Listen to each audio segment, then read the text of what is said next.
Settle down, everybody. Hey, folks, welcome to What Magic Is This, a podcast that is all about the being and the becoming of everything. My name is Douglas Batchelor, and this show, we're going to be talking about magic, the occult, the paranormal, the supernatural, and the weird. Now, we've got another special episode. I know, 2 special episodes back to back, and we are joined by another very special guest. We have author, blogger, podcaster, magician, and all-around swell guy, Mr. Gordon White. Gordon, how are you these days? How is your 2020 going so far? I'm doing better than 2020. Thank you for asking. Good. Yes, 2020 has been a trip. Not a pleasant one. You know, the great lessons of astrology include this too shall pass. Right. So 2020 is gonna be in the rearview mirror eventually. Every train meets its terminal at some point, so let's hope that happens somewhat soon. Gordon, thank you so much for being on the show. I've been wanting to have you on my show for such a long period of time. I love every single aspect of your work. It's just fantastic. Yes, as soon as this podcast was started, it was one of those things where I can't wait to have Gordon on the show. I waited for a long period of time, and then I just said, you know what, it's time to pull the trigger, and so you're finally here. You know, everyone does that. And I was watching a Gary Vaynerchuk video a couple months ago, and someone in the crowd asked him, like, will you come on my show? And he's like, how long has it been going? And he says, I've got 7 guests. He's like, here's the deal, I'm either your first guest or your 100th guest. And so the guy, because it's like a Gary Vaynerchuk thing, is like, does that mean if I call you for the 100th guest you'll come on the show? And he's like, yes. and I thought, I don't have a policy like that, but I thought, like, that is kind of interesting. Whenever it's on shows that have been around for a while but not many years, it's like, I really wanted to have you on the show. And well, I know I've been doing podcasting for a little bit, right? So back then they were newer, so I would just ask people, right? It's like, drop them a note, doesn't matter who it is, just be like, hey, you know, Gary Luckman, you want to come on the show? Sure, fuck it. Perfect. Wonderful. Anyway, Douglas, my point is, I would have said yes anyway. Oh, that's overly kind of you, Gordon, and so I know we're going to have a fantastic show. Now, I've asked Gordon on the show for a very specific reason. No doubt you've listened to my podcast. The word animism comes up quite often. I receive emails about once a week or so from people saying, what is this animism of which you talk? You speak about it so much, I need to know. So I decided that I need to have a whole show going through something that I believe is very important, not just for magic, but for getting a perspective that one can have to navigate the world that we live in now.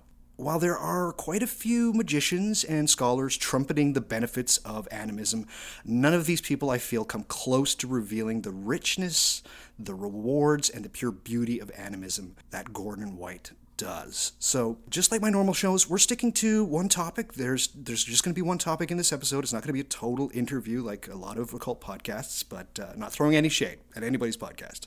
But more so than... Good, because you just threw shade at my podcast. I apologize. I love it. It's really one of the most wonderful podcasts ever, Gordon, and please keep it up. But... You know, that being said, because it's been going for a while, if people are listening going, maybe I should do a podcast. I think your format, if I was to start a podcast now, it would be a topic-specific and season-specific stuff, because I think that not just that's a differentiator, but in the same way, if you remember back when radio was a real medium, there were some talkback shows and there were some other shows and what have you. There's much more room in the ecosystem for project-based audio content, I think, at the moment. Absolutely, and people have been somewhat receptive so far, so let's try to stick with one topic and go for it, I'd say. But more so than any show that I've done up until this point, I implore each and every one of you to listen very closely to this episode, and perhaps don't listen to this episode just once. This is very important to me, it's important to Gordon, and hopefully it will be very important to you. So, before we begin defining things, Gordon, when did you first happen to come across the idea of animism?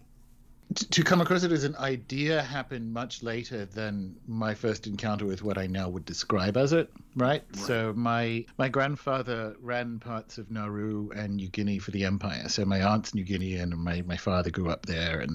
And so a lot of my family history is tied up in like Melanesia and Polynesia, and we spent a lot of time growing up in those areas. So the family stories have a lot of the stuff that we would call like animist descriptions in it. And I don't mean animist high strange descriptions. I mean just being aware of Melanesian and Polynesian cosmologies and stories and mythology and that kind of stuff, right? So in that sense, in the sense that there are narratives that emerge from a non-Western theory of mind, it's something of a family business, right? Especially as my father went on to be a psychiatrist. So in terms of theory of mind, there it is. As for when I first heard the term in a satisfactory way as like a thing, that would have been in college. I did a film degree and a communications degree, so it was almost like anthropology adjacent, because it was looking at in that really postmodern sense how different methods of truth validation interact and what we can say about them at a group basis, right? So, and that's still very much my wheel. That's chaos magic, right? When chaos magic is done correctly, that's still very much my wheelhouse. So I kind of make this joking, it's still technically true. So animism, having kissed a lot of frogs in the chaos magic sense of finding methods of truth validation or epistemologies that allow for the least annoying forms of comparison, which is in theory what chaos magic belief shifts do. That's a better way of describing chaos magic belief shift. Pretty much, yeah.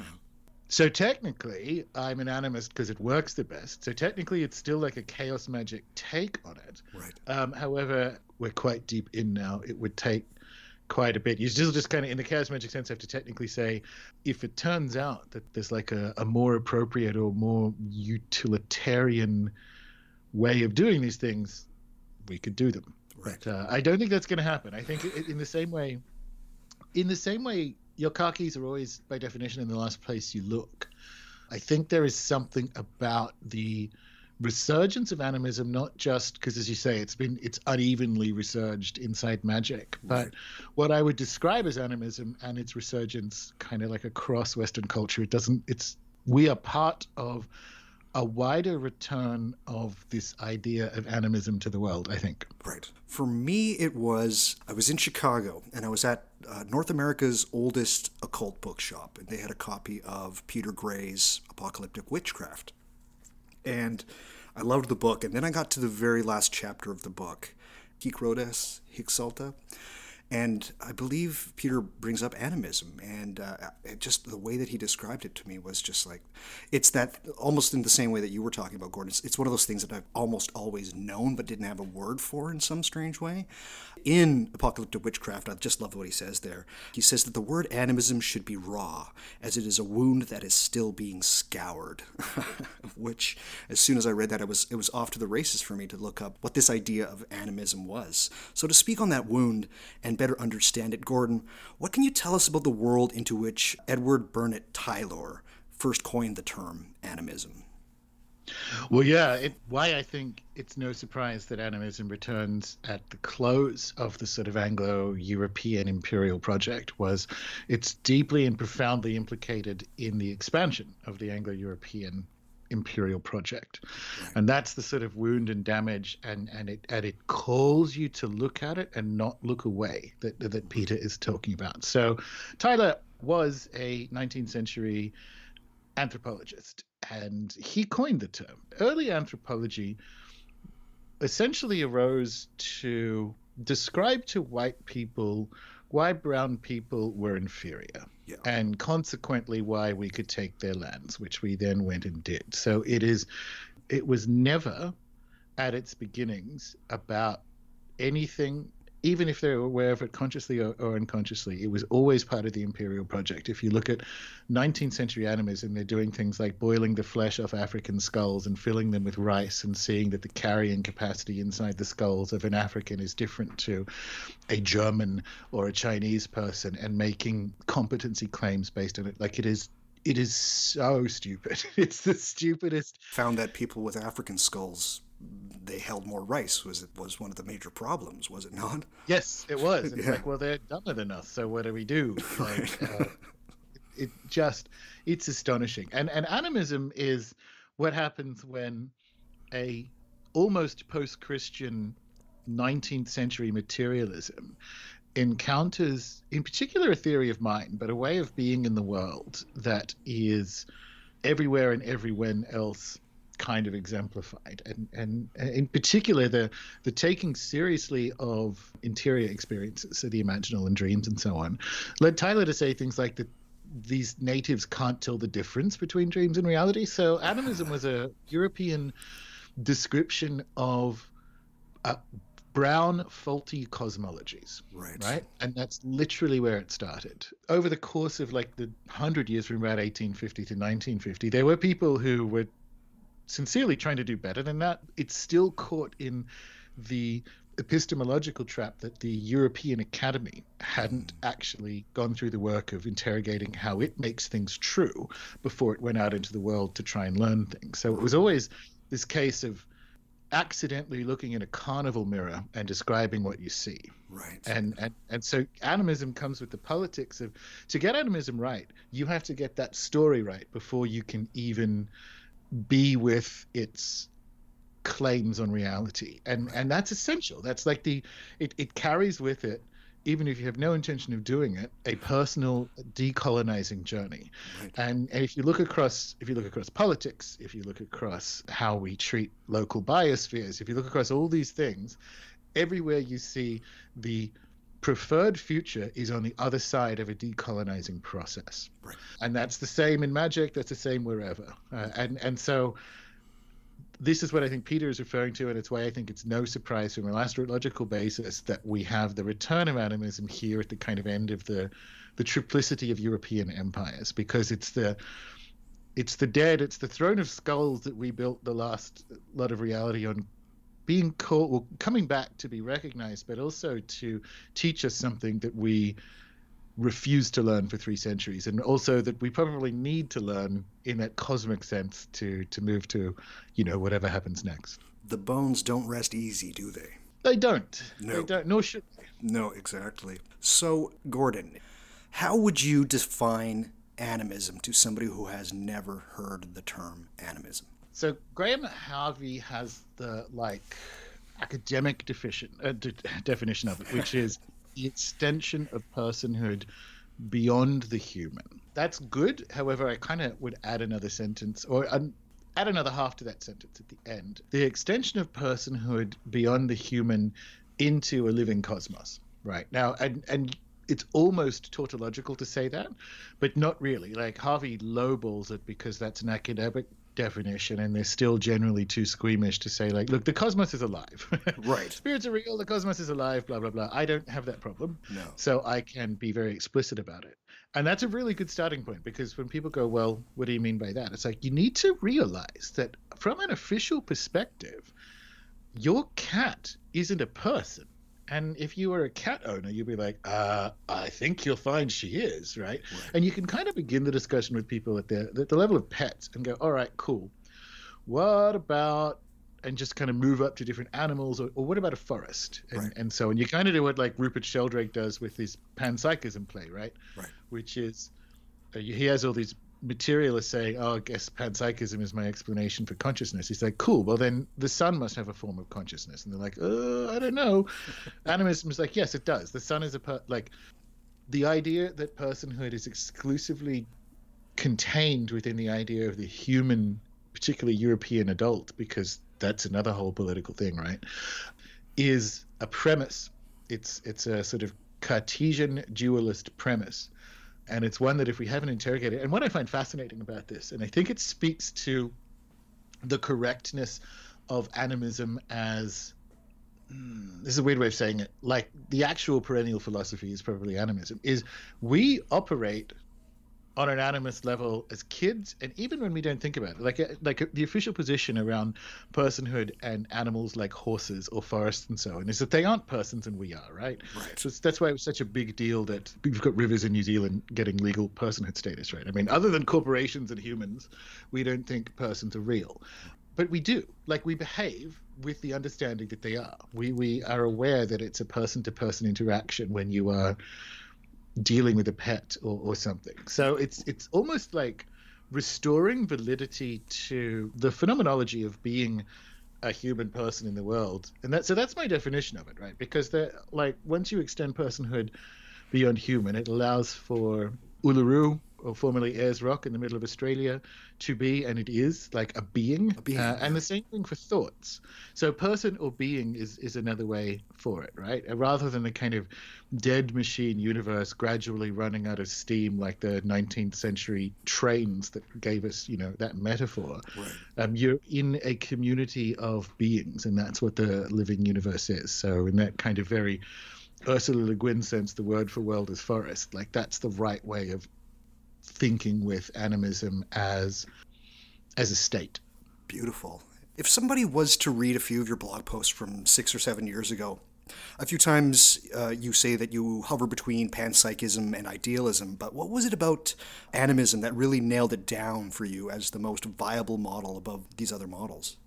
It was a logical process of elimination in many ways. So if you look at, say, the second half of the 20th century, once people got, and amusingly kind of wrong, but nevertheless still in there, some vague understanding of quantum physics, so that all of a sudden consciousness needs to be a factor because of, like, the dual slit experiments and all the rest of it. So consciousness is in some way implicated in the running of the universe. We didn't have very good options, because we just spent the last 150 years separating mind and matter entirely, right? So what happened in the mid 20th century is they made this Orientalist turn, and it is Orientalist, and so that's where you have the sort of Ram Dass 60s 70s look to the east for the great wisdom of those exotic Easterners, right? It's like a real Orientalist play. Doesn't mean that there isn't value there, like, obviously. So we went from mind and matter being wholly separate to, hang on a minute, they're not. So maybe it's all mind, and that's idealism, right? Right. And that sort of works, but it comes with because I've always been very into phenomenology and what have you, and it comes with this medicalization problem, which is fine. It's all mind, but you are in error because you aren't perceiving it as that. And so in the way Western religions had a medical intervention in the form of sin. So you needed priests because you were a sinner. In the Eastern sense, you had to have a priestly intervention because you weren't thinking correctly, and you had to have that explained to you. But nevertheless, in that sort of Marxist sense, what a shock! We require priests to tell us how things work, and so I don't think that's right. I don't think that the universe is broken in the sense that why would it be broken? So if the universe is all mind, why is it not? What's the telos here? Why is it broken? You're not perceiving it correctly. It's all illusion. It's all one thing. And you go, well, then why am I not perceiving it like that? So it's one in the same way a forest or an environment is one. And I think that was the pivot that got me to animism, was idealism wasn't good enough as a theory of mind to be phenomenologically valid. Right. And this is the whole thing, because I talked to Mitch Horowitz about this a fair bit. Because he gets, in the New Thought sense, he gets thrown back at him, well, on the Eastern sense, was not supposed to be acquisitive, and, that's not how Buddhists work. And he's like, well, have you met any? Because, like, that's not correct. And it's true. So, it's true. I mean, if you look at countries that are ostensibly Buddhist, they're actually animist ancestral cultures, and they sort of wheel the Buddhism out for high holidays, right? But otherwise, they're in there trafficking with spirits and doing the same sort of stuff we are. So once again, we come back to the lived experience of being a human on this planet is an animist one, not an idealist one. The idealist one is that sort of explanatory mechanism. And the thing is, and I write about this in Pieces of Eight, it's probably true. At a 10,000-foot view, it's just not functionally true. Like, clearly it's all the one thing. But from an operational perspective, it's all the one thing, not as just some, like, one mushy mind. Right. But think of it as all the one thing, like a forest, or a better idea is an environment, because environments aren't real. Like, they are infinite. Even an environment that is the size of the room you're listening to this in is ultimately infinite, right? Like, because you can just get down to a microbial level and smaller and so on. And so if you think of it as one environment, the universe is one environment, it's the right frame. It's the right frame because you still have the idea of one, but it's a useful idea of one. It's not well, I've solved it. It's all one. Like, wow, congratulations. No one's thought of that before. Fantastic. When you talk about animism on your blog posts or on your podcast, there's always two words in front of them, and those are the two words are big table. And you talk about big table animism. Why add the big table? Because it's it's still not credible, or it doesn't have the right dress code to get to being taken seriously alongside materialism and idealism and panpsychism. Like it's a priori dismissed. It still has that. The academy still has the structural racism behind it, and it'll probably improve, but it hits the wall of, I guess, the invisible college. When my first book Starships came out, and I am, and rightly so, really, really, really down on Egyptology as a discipline, because it's a farce and a scam. Like it is, yeah. It is just a hilarious Terry Pratchett style joke. But I did get, and I never got any emails from Egyptologists, but I got a bunch of emails from biologists, anthropologists, and archaeologists saying the stuff you're talking about in this book, we all talk about in private. There's this full kind of like invisible college of, if you're an archaeologist or an anthropologist, you're actually out there in jungles dealing with witch doctors, right? So, and this stuff is real. So you come back and go, well, I don't know. And they're all kind of stuck in this situation of not being able to publicly have the discussions. I think you have to give them a few drinks first, right? Yeah, sure. So they would all email me and say, we all think like this. It's just that, well, a bunch of us think like this. It's just that we can't talk about it. Right. And that structure keeps animism as an epistemology and ontology, so I guess a full metaphysics, from being valid. So you should be able to, in the same way when you're looking at critical theory and say, I'm going to critique the Gilmore Girls from like a Marxist feminist or accelerationist feminist angle. Like you should be able to be, I'm going to do the Constitution from an animist perspective. Like that should just be like a legitimate frame for interrogating truth claims, and it's not. And that's what I mean by big table animism. That it does need to be welcomed or push its way to that table, regardless of what it's wearing. Agree entirely. When you talk to people about animism and allowing for personhood to other things that are not human in some way, eventually you will get some one of those like, so what, you think that everything's alive kind of thing. And I found, it was through you that I found the work of Alfred Irving Hollowell, who, for listeners who don't know, he was studying the Ojibwe in Canada and the northern United States. In one of his essays, he was talking to an elder from the Ojibwe, and he said to the elder, "Do you mean that all of these stones that we see around us are alive?" And the elder at one point, he looked very pensive, and he just basically said, "No, but some are." How does one make the distinction? In your view, how does one make the distinction between what is alive and what is not?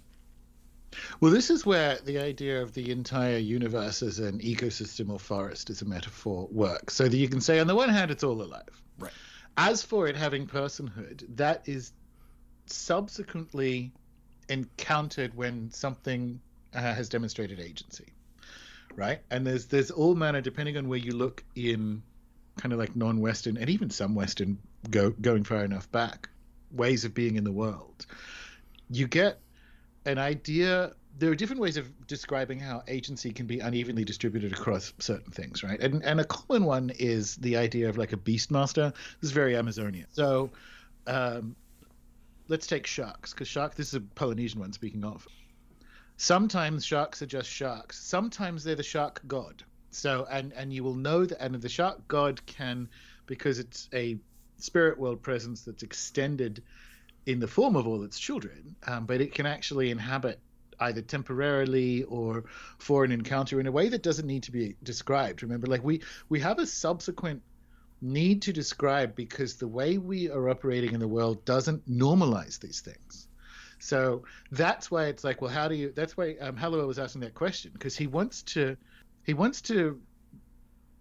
have a weird encounter be real. So if you follow his thinking, it's like, okay, so I'm with you on some of the rocks being people.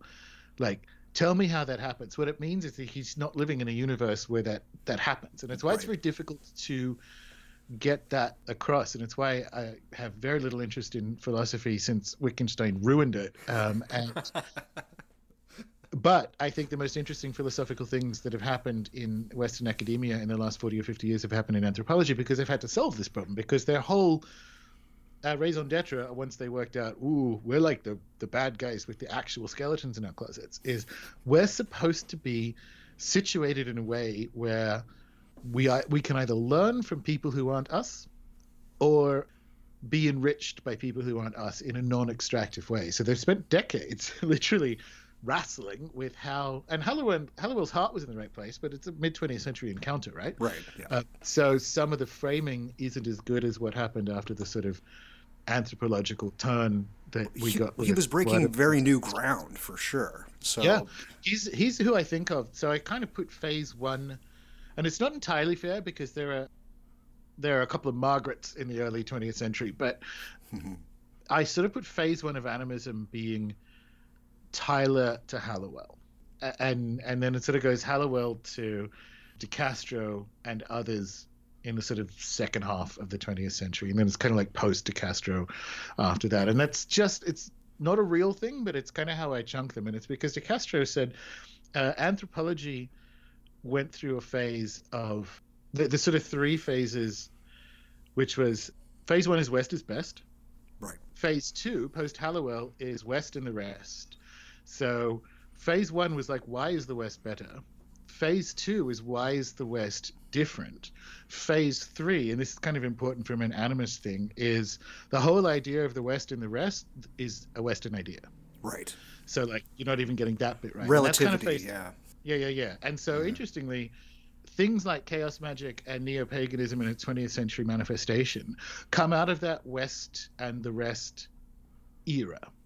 So that's why you get kind of like really accidentally but still deeply racist extractive behaviors, like just hanging dream catchers and declaring yourself a shaman and all this kind of stuff. Like it's a West and the rest, because what you decide is, oh, I'm Western, we're crap. These magical brown people have all this stuff, I'm going to have it. Right. And it's, but the idea of Western rest as a framing is itself a Western idea. And that's where animism as epistemology comes in, right? So like I spend a lot of time with Aboriginal Australian thought, and Tyson Yunkaporta says that we have been interested in the products of Indigenous thought, but not Indigenous thinking, not ways of Indigenous thinking. We enjoy the what of things, but we don't bother with the how. It's a Hallowell question, like which rocks are spirits? Right. Describe your cosmology to me, and to do that is to break it into pieces that fit into how we already think, right? So we want the outcomes of it. We want Aboriginal recipes. We want, Navajo dream catchers. We don't actually want a Navajo understanding of dreaming, right? That's very interesting. And fortunately, at least in anthropology, they've got a good couple of decades under their belt of how one navigates that. Like, the situation isn't as bad as it was. The trouble is, when you talk about animism, you do have to give that whole story. You have to give that whole story, because if you don't, you will fall into its traps. You will either go, West is best, West and the rest, and what we actually want is West and the rest is a Western idea, so what do we do? And that's animism as epistemology. Right. For those that are unaware, which I'm guessing a large segment of my listeners are, Edward Viveros de Castro was a part of what is called the ontological turn. How would you describe the ontological turn specifically within animism? The ontological turn is sort of what we're talking about there, which is how do you have an encounter with a culture that you aren't from, when even the idea of culture is non-comparable? So good examples are, there's no such thing as fiction in Aboriginal Australia or the Amazon. So story is there, but we have fiction and non-fiction, and that comes out of a culture that has things that are true and things that aren't true, which comes out of a culture that has one correct book, which is the Bible, and other books. So when you're trying to get even something as basic as, well, tell me, you can't even understand creation stories because we have a fiction and non-fiction categorization, but there is no Barnes and Noble in the Amazon. So it doesn't track, and that's what they're trying to solve. It's like, how do we, and it's something De Castro said, which is all anthropological encounters are just co-examination. They're one culture examining each other. Well, they're two cultures, like one is looking at one, the other is looking at the other. He says it's no more than that, but it's also no less than that. Right. And when you get down to that level, and they've done a couple of things that I think are really useful, like Tim Ingold has sort of track the idea of epistemologies or tellings rather than tales being the thing that carries on. So there are ways in anthropology you can drop down and acknowledge what you can and can't derive as too extractive, what you can and can't have happen in an encounter.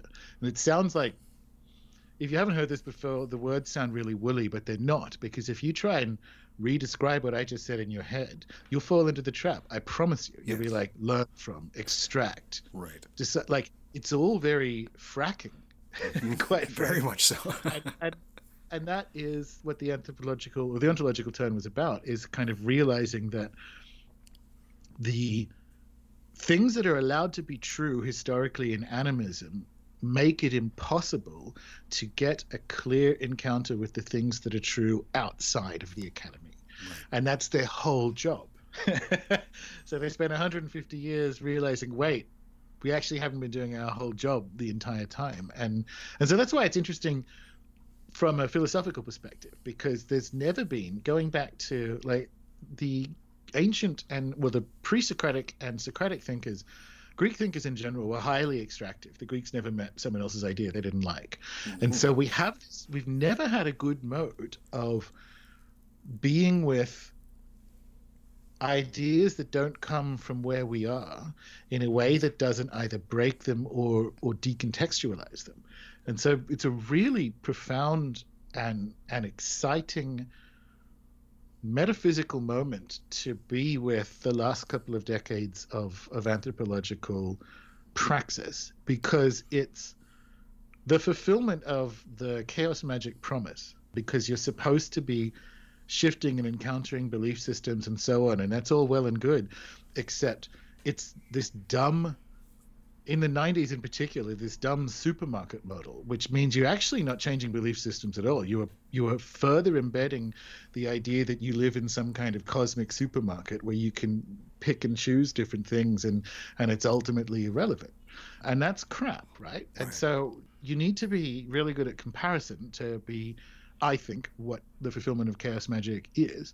And that comes from the work of people like Dr. Jeff Kripal from a comparative religious perspective, but also anthropologists. And the correct, or at least the most effective and uplifting mode of doing that I have experienced so far is an animist one.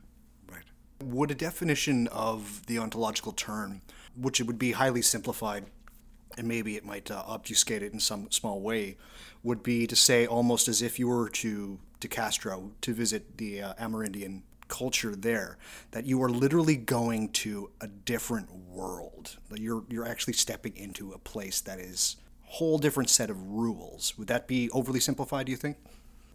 It's good if you have a already kind of like jailbroken notion of the sense of world, because again, otherwise it gets very Disneyland. Like, now I'm in Tomorrowland, right. Now I'm in Frontierland, but you're actually still in the one park. And that's the bit that they were trying to get. Like, and De Castro was sort of saying that, which is the way you compare centralizes the European epistemology.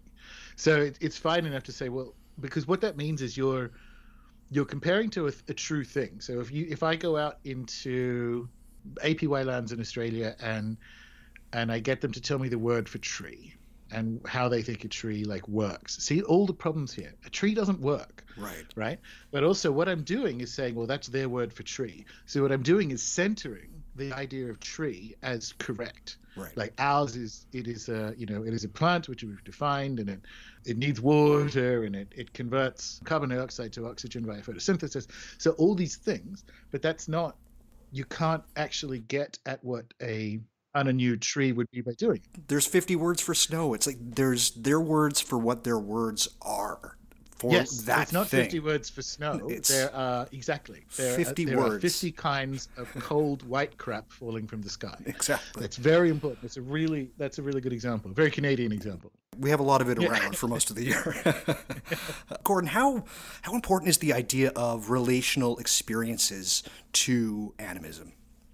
So this is a better way of kind of solving Hallowell's question, right? So he was told, and it's not that this is wrong, but he was told that you kind of know that a stone is a person because it has agency, because it's done something, which is true, but it's done something to another person. So personhood is constituted relationally, and that is, again, I think, a fulfillment of what chaos magic began with the multi-self model, because you are separate things in relation to other humans and other persons. And so a really good perspectivist example among the Rune, this is from Speaking of Canadians, Eduardo Cohen's book, How Forests Think. Fantastic book. Oh yeah, life-changing stuff. Yeah. But basically, when he was out there hunting, the Rune told him, if you see a puma, like a jaguar actually, keep your eyes on it, like make eye contact and maintain eye contact, because if it can see you as a person, it won't attack you. If you look away, it sees you as meat, right, and then you will be. And so you are different things, and this is embedded in the spirit world. This is what I mean by beastmasters and sharks and so on. So from the perspective of the beastmasters, which are the sort of presiding but like protective spirits of different animals and spirits of the jungle, when you're in that beastmaster or spirit view, the jungle looks like a garden.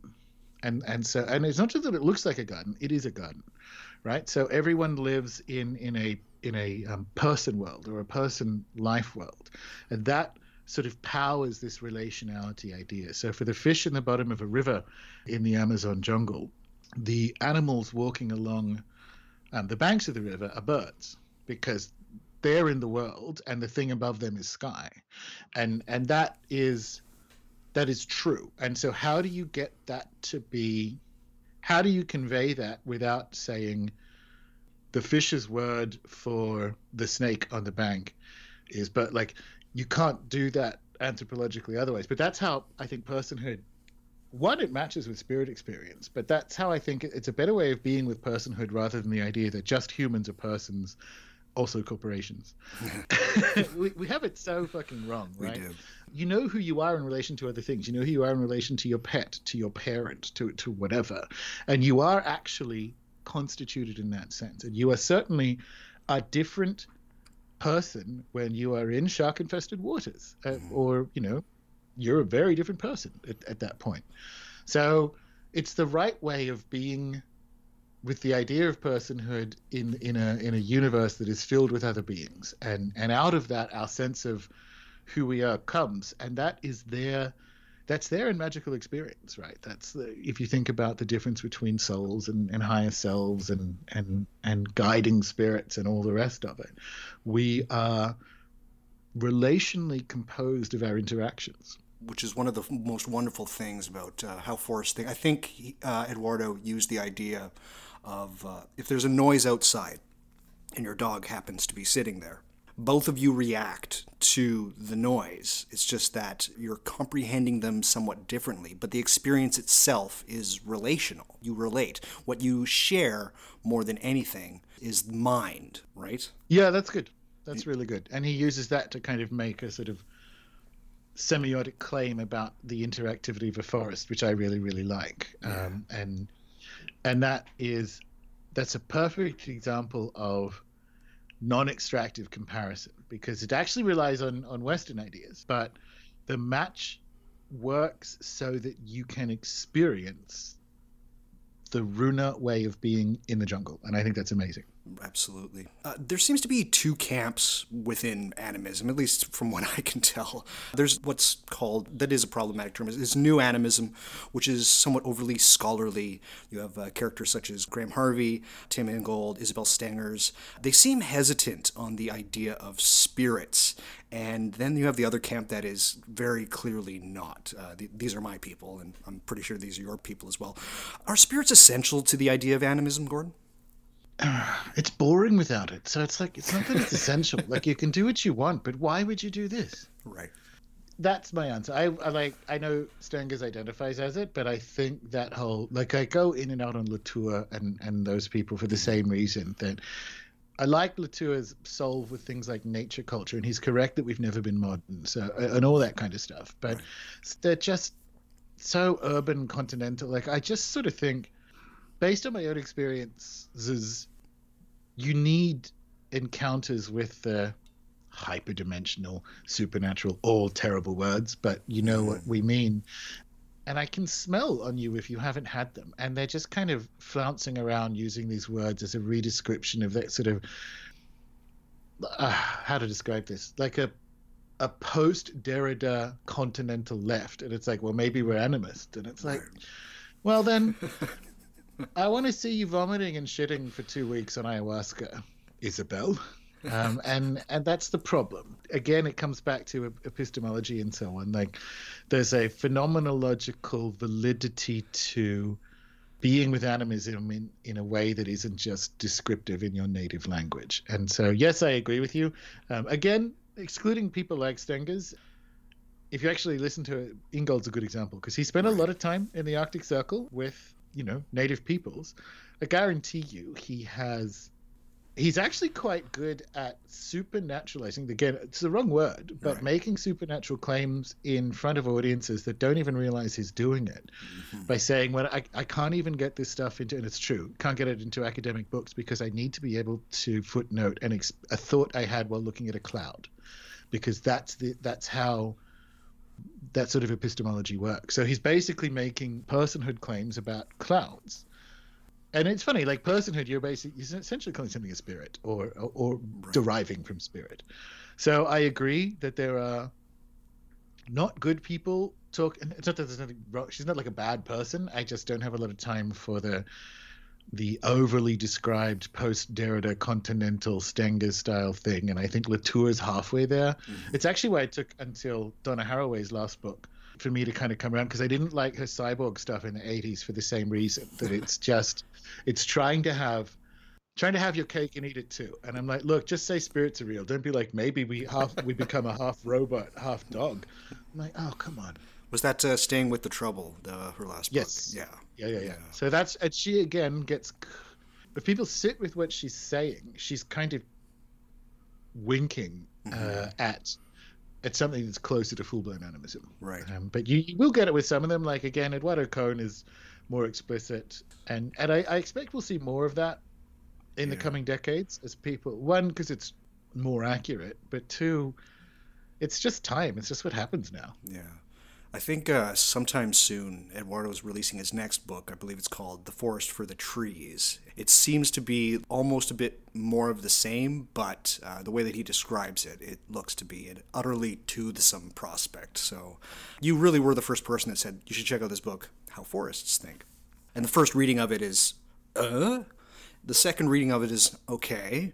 And then the third reading of it is you just go, okay, I know exactly what he's talking about here. And it is a rough read for people that go to it for the first time, because you do have to do some incredible mental gymnastics. But it is... It's funny, right? Because it's not that they're incredible mental gymnastics. It's that you've never done it before. It's actually really easy. Yeah. Because everything he's saying is self-evident from a different theory of mind to the one that we've inherited.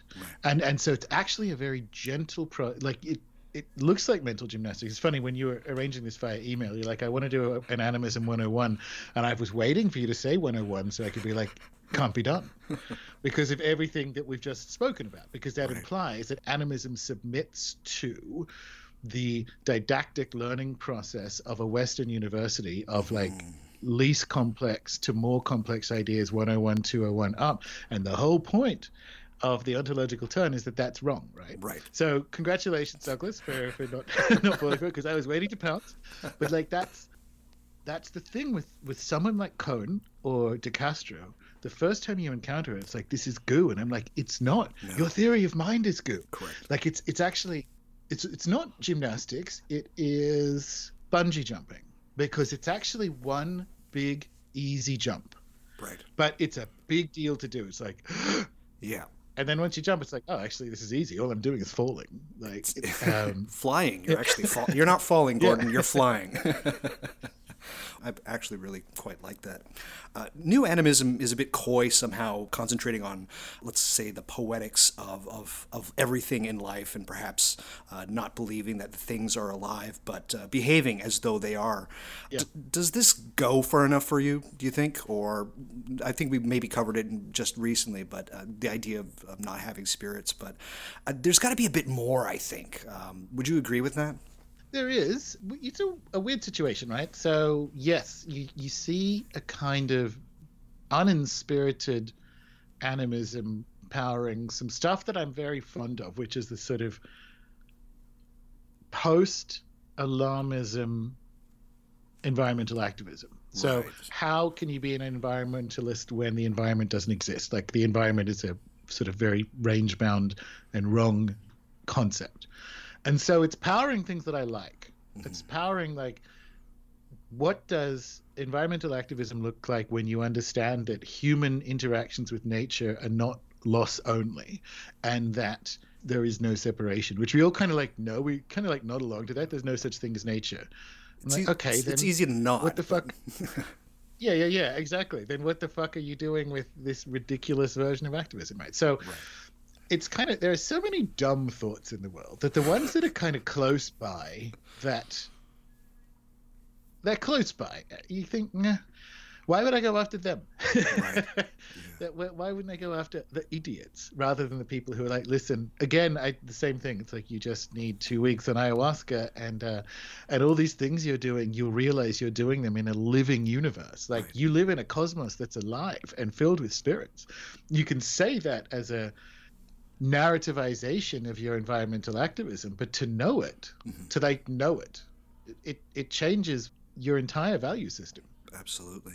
I don't know if this bothers you as much as it bothers me. We're going to talk a bit about the aesthetics of animism. At least I'm not throwing shade at anybody or anything like that, but you see courses for how to learn animism online and all of this kind of stuff. And indeed, they get the whole idea of a near holistic view of life and everything. But it seems very sunny, very bright, and perhaps I've just seen far too many Werner Herzog movies with, the punishment of the forest is relentless and this kind of thing. But I'm just wondering, are there things that bother you about how people are just taking up the mantle of animism? And it's not trying to push people away in any way, shape, or form, but I just find that right now I'm seeing a lot of this really overly positive view of animism. They're taking all of the good aspects and not really looking or even confronting any of the things that might be problematic about it.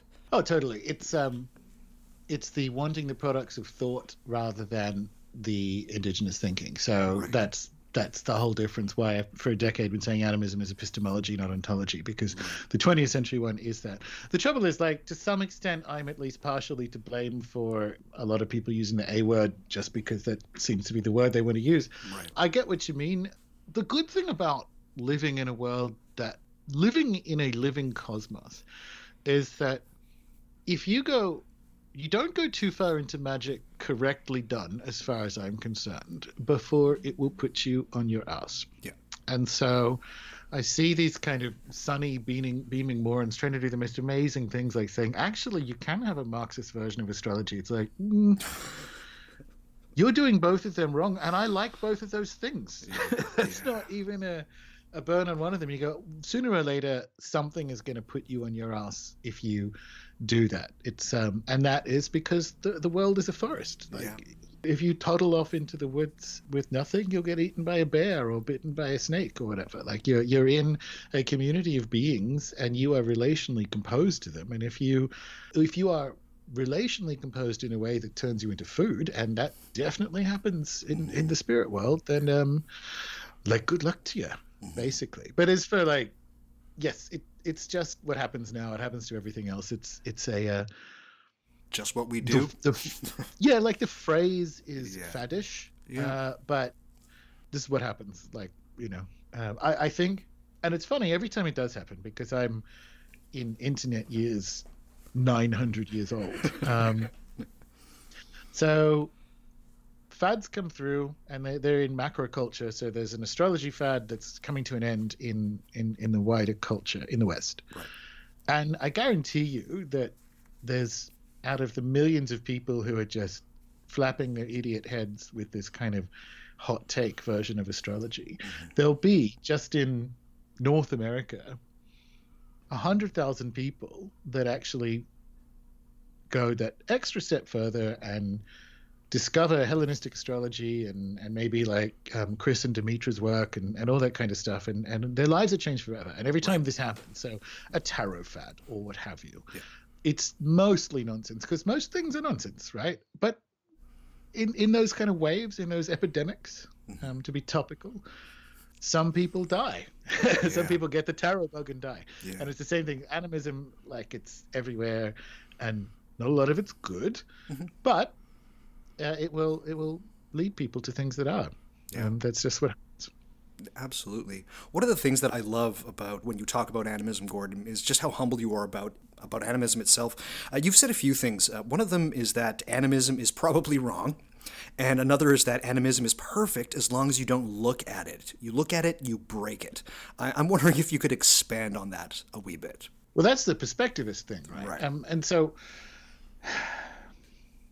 one of the things I remember, I was either reading it or I saw one of his lectures, and Tim Ingold was talking about, amongst anthropologists, when you're out there, like you're out there in the jungle with some Amazonian tribe or another, and they're telling you, like, this tree is my grandfather or what have you. He says, you can't know if animism is itself relational, so that you are an animist when you are by the ancestral tree, and otherwise you're a naturalist in the anthropological sense, where the way you or I might walk through a park and the trees and grass and whatever is just like a green background.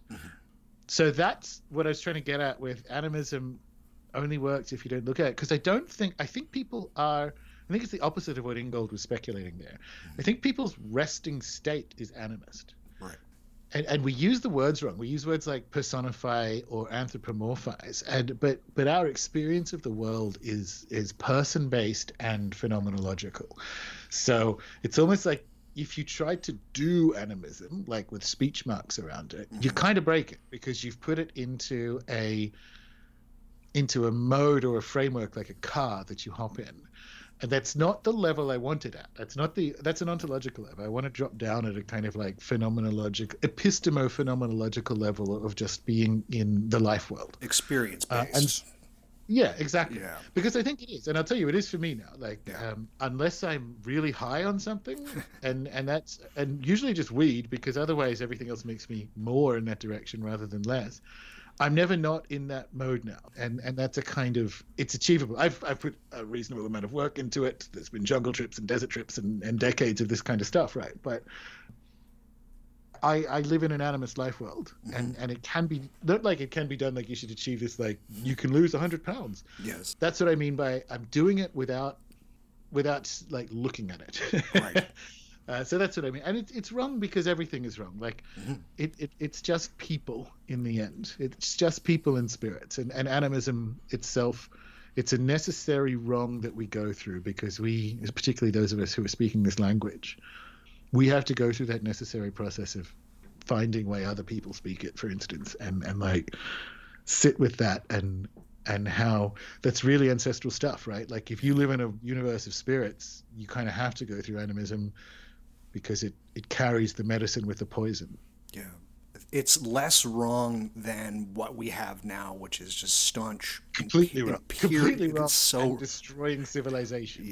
Yeah. There's something very beautiful about that. It's just, it's one could never say that animism is entirely right, because that's just fucking, you're breaking the spell already. But that it's less wrong than everything that we've been told up until this point is a very, very powerful tonic for us to live with right now. It's definitely a finger pointing at the moon. So I think that, and this is a real boomer, the Space Brothers are coming kind of like 70s idea, but in those kind of like channeling cults, some of which were CIA derived in the 20th century, there's a sort of guess of what the galactic belief system is, right?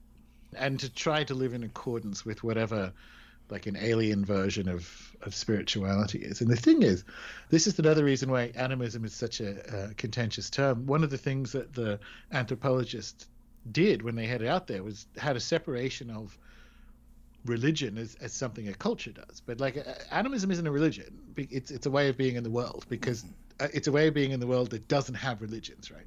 And so I think this is just like a take, right? I think the actual alien belief system, the pan-galactic belief system, is animism, because it is how multiple tellings can live in the world. So it's actually the act of telling rather than the content of the tale that is universal.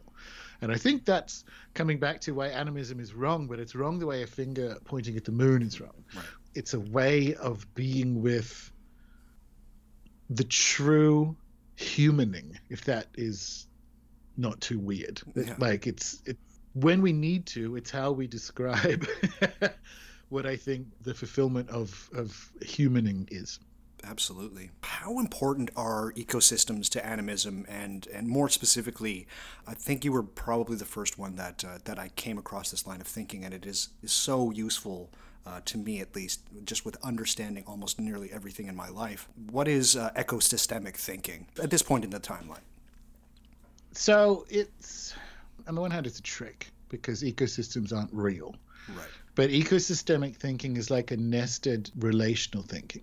So it's how you think of another way of looking at it. So it's Alan Savory, who is famous amongst permaculture people. He invented holistic rotational grazing and restoration of grasslands by animal stocking rates and all this kind of stuff, right? And he does it by, so essentially holistically managing or managing via wholes a landscape, so a farm or what have you. Ecosystemic thinking is like that, where you don't do that thing that Rupert Sheldrake dislikes, which is the reductionism. It's like his example being, you don't understand a software program by putting your laptop in a blender. Mm-hmm. And so ecosystemic thinking is how you operate with different levels of complexity without atomizing, is where I'm going with that. Because a lot of the people that listen to the show, they're interested in magic or the occult or the esoteric. How does animism directly inform somebody who wants to start in magic, would you say? If people want to start, it's weird. It's like maybe I'll take up gymnastics. What I will say is that when people begin, particularly if it's because everyone does this, beginners do this, they need like a Hollywood experience. Mm-hmm. So they're gonna spend time, but they'll half-ass it. So it's like, oh, I'll get Leslie Keith Solomon, let's call up Boone and get rich or whatever, right? But it'll be, I'll take this butter knife. It won't even be the real stuff. And that's cool. Like we all went through it, whatever. Oh, yes. Still, I'm going through it. It doesn't end. So the thing is, if you've been raised in a quote unquote Western mode, but you kind of know magic works. Like things are weird, like telephone telepathy, and I had this weird dream after my grandfather died, and all this kind of. Everyone has these things that, unless they get their theory of mind correct, are just kind of like funny stuff, odd stuff you tell people at 1 a.m. as the dinner party's winding down, right?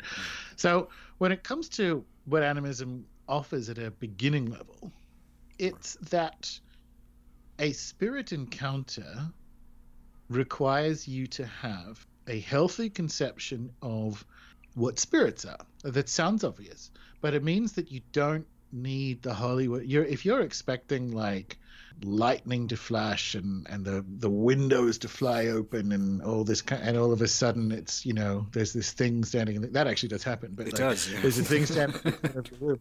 But what animism can offer is one I just think you should do. I think this is my whole thing in all my books is like, just fucking do it. There's no point in telling beginners not to do something because they'll just do it. I did. Right.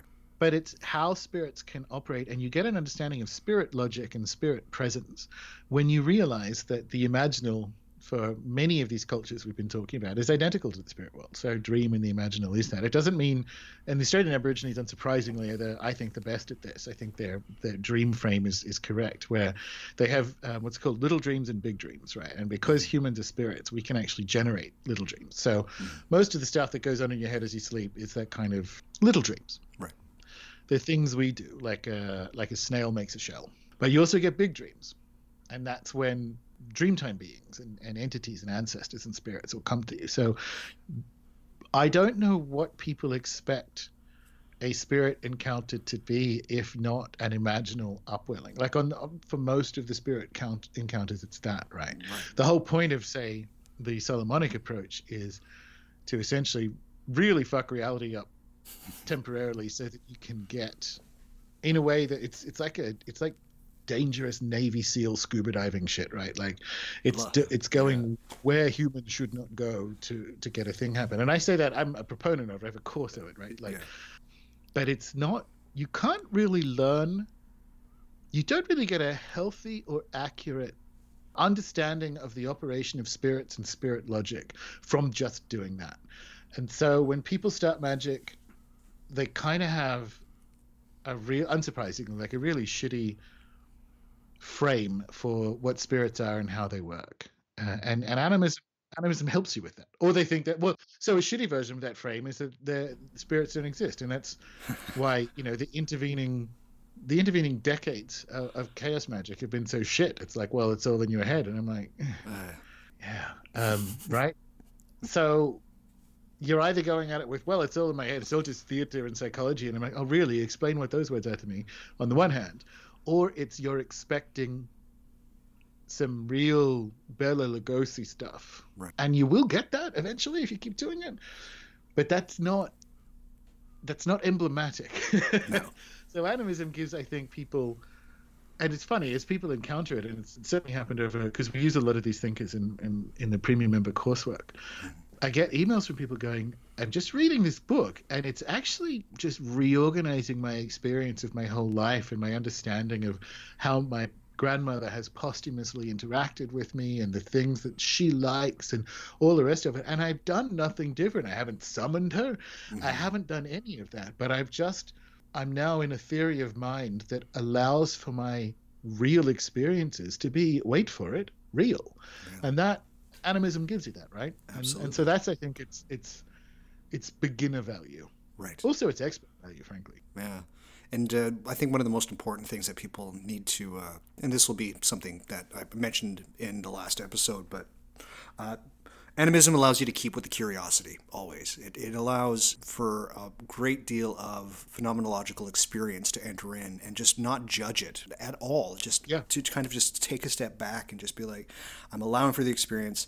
It could be this, it could not be that. And that might just be the chaos magician in me, but it's just like, I'm enjoying what's happening and I'm just observing at this point, which is a very necessary distinction, because when people start out in magic, who knows if it's reading the Golden Dawn or you come from some Neoplatonist strange way of looking at beaming down essences of certain la-di-blahs, is that's, if you're starting from an animist standpoint, usually, hopefully, you don't have that. You're usually pretty good at being like, I can just allow for this to happen. I'm staying curious, and I'm enjoying the trip. Would you agree with that in some way? Yeah, definitely. So Nurit Bird David and Amber J. Seppi both say that when you're dealing with animist cultures, no data are irrelevant. Right. And it's because of this. It's, if you experience something, you experienced it. It's real. Yeah. But even out, this is the theory of mind stuff. When you go, oh, it was just a dream. It's like, what the fuck do you mean by just? Yeah. Like, we're the only culture in the world that has trapped the experience of the imaginal inside the skull of a monkey. Like, that's actually quite good magic. It's quite good magic in terms of a binding spell, but everyone else will think you're insane. Yeah. When you have like a profound after-death contact with a deceased loved one in your dreams, everywhere else, including, you know, our parent cultures in the sense of being like Anglo-European, up until 300 years ago, will accept that for what it is, which is, and you know it. Like, this is, there's a UFO book, and it's a terrible book, but it's just got the best fucking title, and it's called I Know What I Saw, right? It's a terrible book. But like, when you have these experiences, we bow our heads trying to explain it to people, or whisper it going, God, that's crazy, huh? Like, no, it's just, you live in a universe where you live in a living universe. Yeah. Death isn't the end. Things like this happen.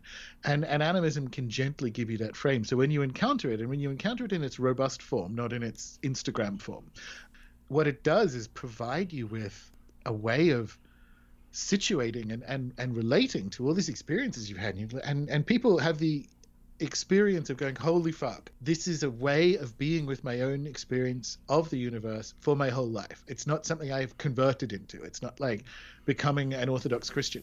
It's actually a discovery of your own experience of existence, and people find that very validating. But if you're asking a specific tactical question, what good is it for beginning magicians? It's that you get a way better model for what spirits are and how they work than if you were just coming at it from a standing Western rationalist perspective. I was somewhat lucky growing up. I had ridiculously terrible health issues to spend weeks and weeks and weeks in a hospital, asthma and terrible allergies. And my parents, they made the call. They said, we're taking Douglas out of the city, basically. They moved me to the foothills of the Rocky Mountains in Alberta. A couple of things happened with that. So my closest neighbor was maybe about 1.5 kilometers away. But I was, from a very young age, completely surrounded by just forests and the seasons and just constantly seeing these things. And I mean, if you were to ask, were you a weird kid? If I was on your program, it would be like, and how? I didn't have very many friends. I would just constantly be out in the woods. And this goes to something you were maybe mentioning a little bit earlier, but animism might very well be the original intuition that we have. You ask a 4-year-old whether or not a tree is alive, and a person, they'll say yes. You ask them if the stream is alive, they'll say absolutely yes. And I think it is one of those things for a lot of people that have not got out of the city to just realize that if you're out in the woods, it's very plaintively clear that you are surrounded by life of all kinds and in every situation. Luckily, I went to school in the 90s, so where I lived was right on the edge of a First Nations reservation, the Tsuut'ina Nation. And so they're starting to teach it in school. And they were starting to teach about the cultures, the First Nations cultures in school. Bless my teachers. I mean, they were couching it very well when they would say things like, well, they think that the streams are alive, and they think that. And I just remember, Yeah, you see, from fucking very early age being like, I was less than 10 years old and just being like, they're fucking right. Like, I knew right there and then that they were absolutely right. But it's really tough for people, I think, that who haven't been surrounded or in some way, and I hate the word nature, but there's no other way of describing it, but just being outdoors, that you can hold your head underwater and just come up an animist literally by spending more time out in the woods. Would you agree with that in some way? Yeah, absolutely. So Yeah. my word, instead of Nate, you just, the more than human, like Yeah. you just be amongst the more than human for a sufficient amount of time, and it happens. So we went to school at similar times, and in the Australian version of that it was kind of like a whole bunch of treaty stuff had happened in the long and barely begun reconciliatory process with the Aboriginal peoples. Right. And I had, like everyone did, like most teachers are left-wing teachers union types, and so I knew their hearts were in the right place, where they're trying. So this new material had arrived in the curriculum, and it's sort of about Aboriginal Australia, and my memory of it is it's terrible. Yeah. And it's racist, but it's not deliberately racist. So they would say the same things too. It's like they think a being called Tiddalik drank up all the water, and this is the toad.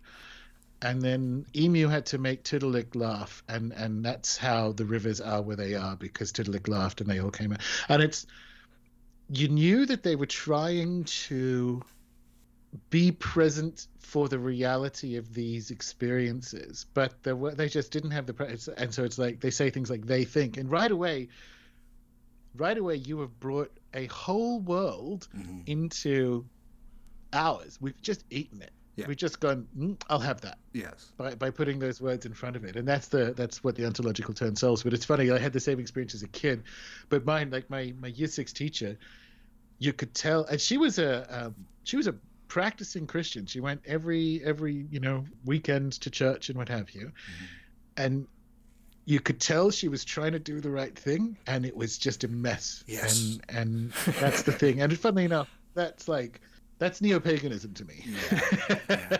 Because it's more or less the same time. It doesn't need to be, but I think that's if people do it in an unthinking way, that's what Tyson Yunkaporta talks about, the products of thought rather than indigenous thinking, right? So the teachers should have, I mean, it's one of those experiential learning things, but instead of that, what should have happened is someone from the indigenous peoples in your area should have taken the kids to the river. Like, don't talk about it in a classroom. That's didactic. Yeah. And you don't even need to tell the kids that it's alive then. You introduce the river by its name. Yes. Like, done. That'd be wonderful if we started doing that, huh? Yeah. man. Well, I think there's going to be a whole lot more homeschooling the next few years, so maybe it will. Oh, well, fingers crossed. At least there's a bright side to everything, right? Oh man. Correct. To go back to the classroom experience, I just remember, I would look around me and the normal things would be happening. Kids would be playing with their origami pick a color thing, and the kid with the finger up his nose. Meanwhile, I'm enthralled with my teacher half-assed telling me of a cosmology that seemed so utterly correct. They were telling me my epistemology before I even knew what the word epistemology was. And I don't really speak to younger people, but hopefully they've approached it a little bit better. But I really hope that somehow these ideas. My understanding of kids, at least in Australia, going through the process is they have the political sensitivity. Okay. But it's an identitarian political sensitivity, so that it's still a de-spirited cosmos, and so it's a different journey of coming to awareness of being in a living cosmos. But yeah, it's a different point. The thing is, it's binary, right? Like either the universe is alive or it isn't, and it happens to be. Yeah. So one way or the other, you have to take that step. Terence McKenna once said that every belief system contains the hard swallow, and I think for animism, it's not that hard to swallow. He compared it to materialism, scientism, which is that all the matter and all the energy in the universe was created out of nothing at some point in the past for no reason. And he called that the limit case for credulity, which it is, because you literally can't imagine anything bigger. It's the limit case for credulity. So that's the biggest ever hard swallow. The animist hard swallow is the universe is alive. It's actually an easy one. I give everyone, it's a soft swallow. Yeah, for sure. What I enjoy most about animism is that it immediately almost starts with stories, and stories of everything, and stories of how things can come to be or how they are, and stories of perspective as well. In this sense, new animism has this the idea of behaving as though everything is alive and has a story to it. Would you say that trying to see the stories behind absolutely everything around you helps build an animist perspective? So even framing that as a build isn't quite correct. It's like, why the universe is alive and is a story, but why do stories describe reality? What kind of real are they? Right. And this is, it sounds like a stoned thought, but it comes back to what I was saying. There isn't a fiction section in the desert. Story is some kind of real, and you have to go on that journey. You can go on a Jungian journey, which is very valuable. You can go on, Gary Lachman has an excellent book, one of my favorites, called Lost Knowledge of the Imagination. Fantastic. And it's all of these moments, all these ways into being with the imaginal so that it's real. And once that happens, stories are a real thing. And we think real is sensory experience, and that's dumb. That's one way of validating truth, but it's very small. And so I think that's it. It's kind of like you have to haunt what stories are, and then the whole thing works. Then you can be with the story of Tiddalik, and it's real because it is real. That's a real thing. No building necessary. Yes, correct. But it's really challenging. We've got this language. Donna Haraway says, "Go outside English, and the wild multiplies," which is true. And it's also go old in English. If you get to the sort of King James era, so Shakespeare and so on, they're doing things. They're running two to three metaphors per word, and playing with it. You see the same delight and joy in English that's denatured once we get to Enlightenment empiricism, where there is one thing that is one thing, and to accurately describe it and pin it on the wall of the Natural History Museum and so on. But it's I'm in the process this last year or so of pulling up metaphors that are inept, because in Aboriginal thinking, bad metaphors or poorly applied metaphors are curses, and good metaphors are good spells. Because the imaginal is real. So when that's real, it comes back to what you think of story. All this stuff we learned in school about this is a metaphor, this is a simile, this is fiction, this is a poem, this is whatever.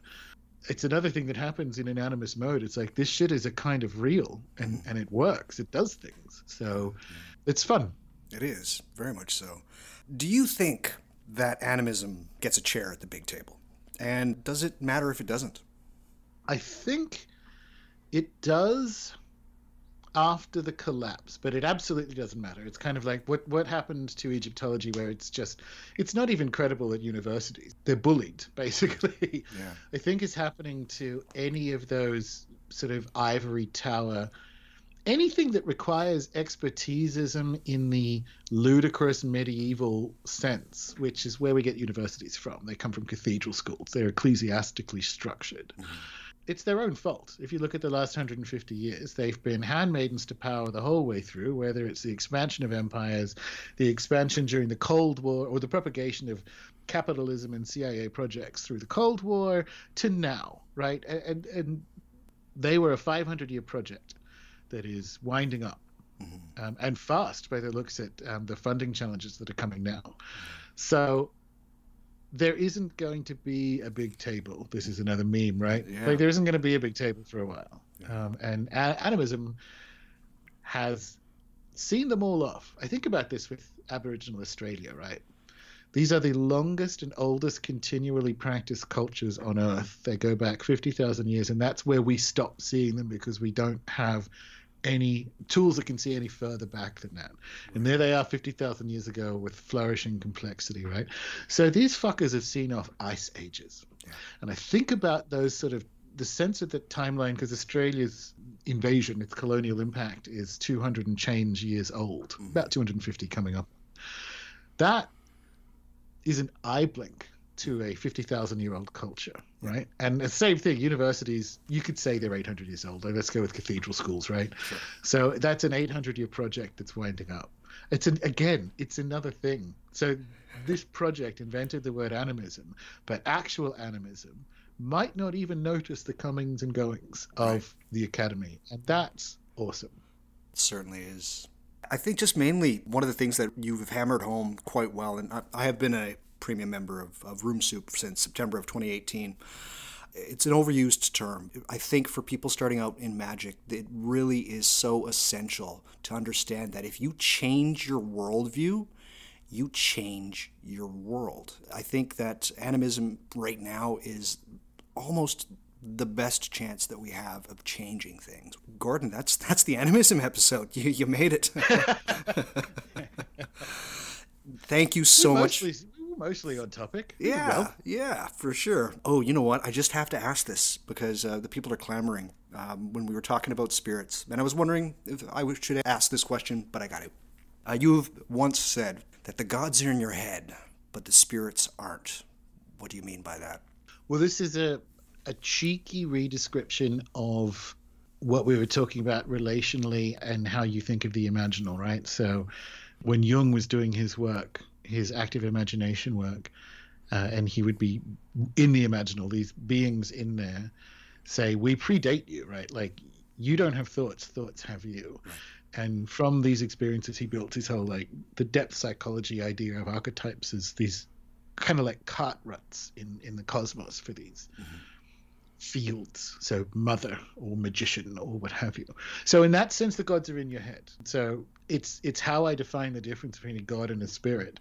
It's something that is, and I don't really define it. It's mostly to get people to take extremely seriously their imaginal encounters, whereas spirits, and also take extremely seriously their external encounters, so that a tree is a spirit, but also spirits are present in the graveyard and present at a crossroads and so on. So they're kind of out there, even though, again, we come back to it's all one thing, but it's a way of tripping people into an experiential or phenomenological categorization rather than a hierarchical Neoplatonic one where you have Mars, and underneath Mars, these spirits and angels and so on. It's more categorize it phenomenologically. Right. I had to ask. It's maybe one of my favorite things that you've ever said. It's cool.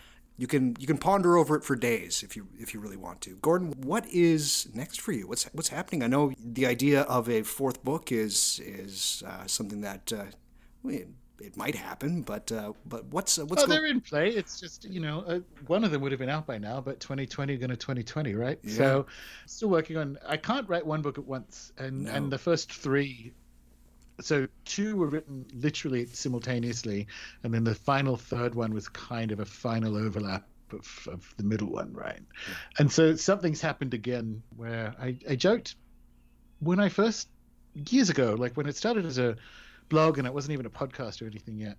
I was on another show and they're like, why haven't you written a book? And I'm like, because I don't have anything to say that's book shaped yet. Right. And then I did, but I also didn't, because I wrote 3 books that are about 3 different things, but also aren't.